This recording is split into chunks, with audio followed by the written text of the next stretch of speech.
Today is the last informational meeting for the De Pere School District's referendum that's on the November ballot. The Unified School District of De Pere is asking for $22 million to fund critical maintenance needed at the schools.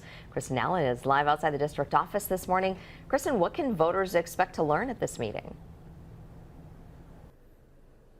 Well, the De Pere School District has been hosting these meetings for a while now to let people know exactly what this referendum is about, why it's needed, and what this money will pay for. So anyone who has any questions still, maybe not entirely familiar with the referendum or wants to learn more about it, is encouraged to go to that meeting that is happening tonight. The school district says the money from the November 5th referendum would repair pavement that is cracked at all 6 of its schools, make accessibility improvements, replace HVAC, electrical, and plumbing systems that are failing, and repair numerous leaks. Dickinson Elementary School and Fox 2 Intermediate School have leaking roofs.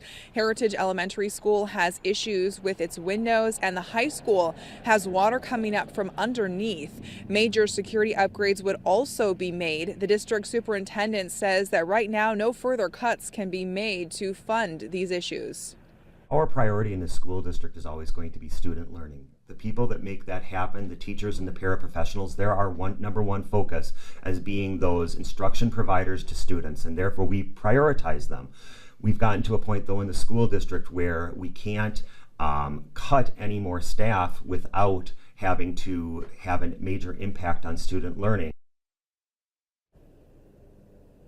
And we did reach out to a school board member who has been vocal about her opposition to the referendum. She declined to comment. That meeting tonight is at 6 o'clock at Altmeyer Elementary School. Reporting live in De Pere, Kristen Allen, Action 2 News.